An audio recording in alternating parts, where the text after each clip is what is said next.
So this is the second part of the interview of Deborah Powney, and what she's going to be talking about is the domestic abuse industry, and what she calls the big three. That's three charities: Respect, Women's Aid and Refuge. So Deborah, when we were talking to you before we did this talk, you were going into the background of the work that you did prior to doing the research that you're doing now, and you spoke about the big three. And I was very intrigued by that, and I think our listeners would be too. And the big three are Women's Aid, Refuge and Respect. So I wonder if you could tell us a little bit about all three of those. Yeah, my background is in commercial industry, and I did my undergraduate degree in management science. So, and then went off into industry literally days after I'd graduated. And so I spent a lot of time in sales and marketing and category management, but one of the things that we were trained in my undergrad was management and management accounting. So we were always told that when you look at a business, the strengths and weaknesses sit in their accounts.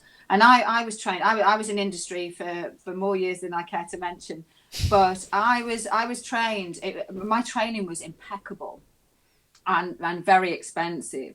And when I went into psychology, I remember thinking, have I wasted all those years in industry? And actually, it's been an utter godsend, because it allows me to dig into areas that I don't think I would have done had I not done that particular training.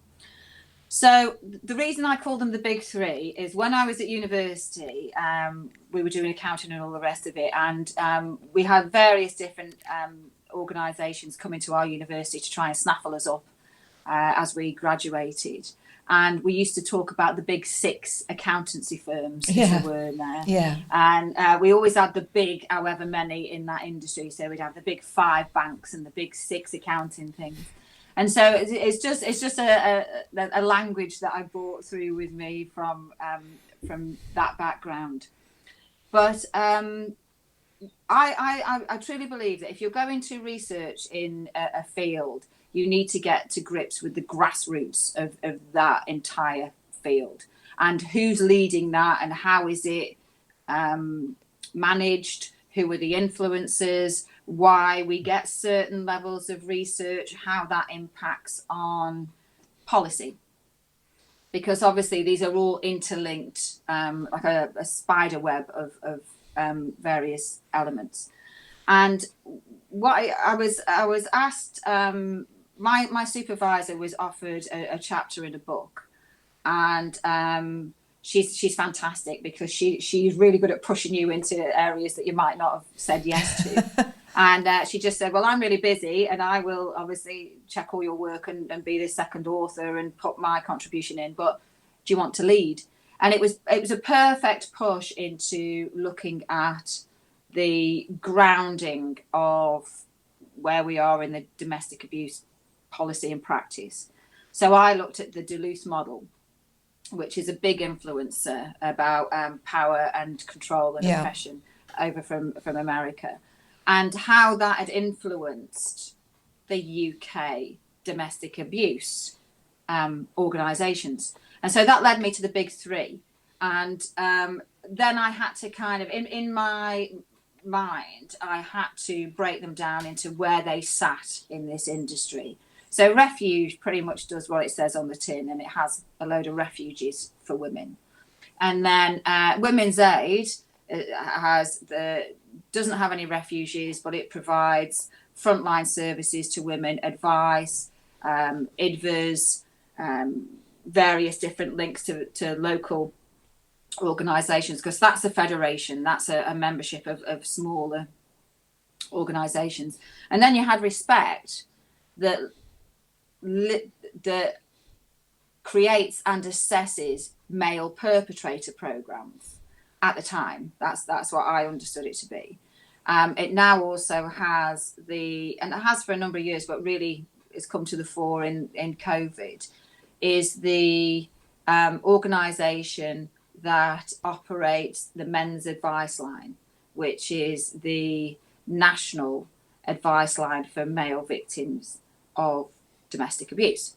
So between them, they'd carved out this industry. And I found that quite perplexing, coming from the commercial background, because they act as a conglomerate. They act as a morphing organism together that has three separate outshoots. And if we'd have done that in the industry I worked in, we'd have been absolutely hammered by monopolies and mergers, because you're literally taking over the entire industry. And each of these three organisations, because I pulled out their accounts, like it's trustee reports and various charity accounts. And if you've ever read a set of accounts, it sounds really boring, but I can't say to you how interesting it is. Certainly when you're looking at the public sector and charities, they have to produce a trustee report. And in that is a kind of summary of the fantastic things you've done that year and any difficulties. But it's a real shout out. Just like when you get a set of company accounts, and the first is always the director's report saying, aren't we amazing? This is great. And then you hide all the bad news in the back somewhere in the appendices. So I had a look at this, and the one I started with was Women's Aid. So I had a look at Women's Aid and went through the numbers, and I thought, wow, those numbers are extraordinary, which is not what I was expecting. In terms of money, do you mean in terms of money numbers? Yes, absolutely. Yeah. Because what you'll see if you look at the accounts for Women's Aid is it's just the Women's Aid office. But this is a federation, and there's money underneath, and there's money coming in from different angles. Right. And do you know Rick? I think you've interviewed Rick. Yes, we have. Rick actually did a whole chapter of this in his book, where although we're kind of told that there's no money in this industry, he found that it was worth about 300 million at the time. It's now since increased. But we ought to just say... Hang on, we ought to just say Rick's book is The Empathy Gap. Always have to give people plugs. Yeah. Yes. Oh, no, it's brilliant. I have a copy. It's very well thumbed.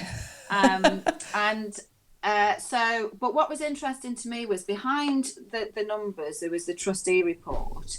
And it had a number of elements that said, we've been involved with this cross-party meeting. And we've also been involved with this other policy meeting, and we've been involved with this, and there was this whole list of things. And then I got Respect's accounts and had a look at that, and they were phenomenal, because that operates pretty much like a property management company. It was quite interesting to see. This is Refuge. Yeah. They have a lot of properties there and a lot of funding coming in, and the particular year I looked at, they closed out their accounts at that year with around £7.5 million in the bank, but we're told everything's really on a shoestring. And their CEO was getting paid £220,000 a year. So there was a lot of money here, and I'm thinking this is not the template that I believe it to be. But again, you go further back, and in their report, it was like, oh, we've been on this cross-party parliamentary meeting. We've also been part of this policy meeting. We've also been part of this. And then exactly the same with Respect. And the same people were in the same meetings time and time and time again. And these are really important meetings, like we've seen for the domestic abuse bill, the consultations on there, where these meetings are going to result now in laws being made, training to the CPS and the whole of the criminal justice system being put in place, and policy, practice, and more importantly, funding. Because whatever happens in these meetings, somewhere down the line, it's going to translate into a cold, hard cash. Now, what I find really difficult to compute is, how can the people that end up with this money also be the people that tell you where the money should be? Whoops. It seems like a conflict of interest to me. And the influence they have. It's incredible. It's But there is vast. usually a problem with cartels operating like this, isn't there? It's not normally approved of. Well, So again, if this was in a commercial entity, and because they also lobby government quite robustly. So you're having people that are being funded by the government to lobby government, and when I say it, I laugh because it sounds so ridiculous that I can't actually grasp it. Something in my head just says, no, that can't be true. Because if we had have done that in industry, we'd have been in front of the commissioners. We'd have been in front of someone saying, what do you think you're doing? You know, you're acting like a cartel here. This is open to monopolies and mergers, and you can't have that happening to the public. It's not in the public interest. But it seems to be that on a public level, public sector level, that this is very much what it's all happening. allowed. And do you pick up any concern about it? From others, you mean? Yeah. I do think there's a lot of concern, but I also think the way this is handled is I do think it's changing. I'm seeing glimmers all over the place, actually. But I can't put a piece of information out in certain areas on Twitter without getting utterly bombarded and abused and called names and told I have internalized misogyny and I'm a traitor. And my favourite one is patriarchal handmaiden. My husband's a drummer, and he always says it sounds like a fantastic female. Sounds great, band. Doesn't it? Yeah. So go on tour with that one. But also, a lot of this goes in front of politicians, and politicians are transient beings. Their lifespan is 4 years, and then another 4 years, and another 4 years, and so on and so forth. So they have to stay on the right side of morality, shall we say. And instantly, if you challenge this view, you are a misogynist. I mean, we're now seeing cries for a misogynistic hate crime coming through. And how would you... I know that I get, and I say this often, I get the scrawny finger of misogyny pointed at me. And I'm a woman who researches both male and female victims. And I'm a survivor of domestic abuse. And I get that finger pointed at me. So can you imagine if you're a man who's a politician and you dare go, sorry, but should you be in that meeting? Yeah. Because, and I've said on Twitter recently, when Terry was on your show, he said a sentence that literally stopped me in my tracks, where he says, and this is not verbatim, the government has mistaken vested interest for expertise. Yes, I remember that. Yeah. And that's very much where we are with this, because I have no doubt that these people are experts within their organisation, but actually only within their organisation.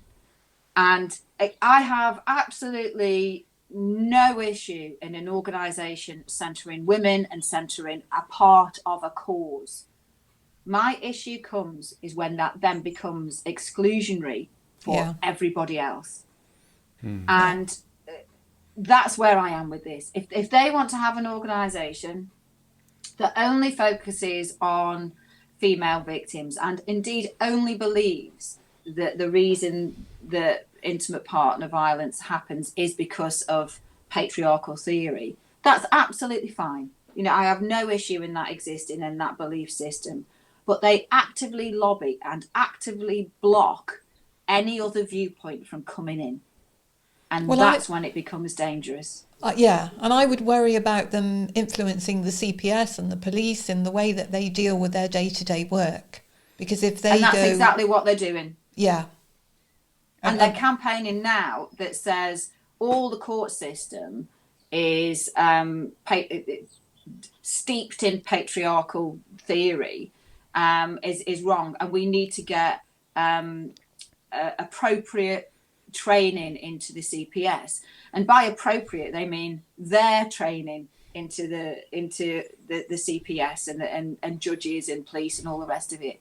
And so for example, Respect are the accreditation agency for male perpetrator programs. They are the only accreditation service for perpetrator programs. So unless you meet their criteria, you don't get accredited. The same will happen for training programs. Unless you take on the gendered view, you're not going to get accredited. And this accreditation will be backed by government because they're funded by government and all the rest of it. So it's very difficult.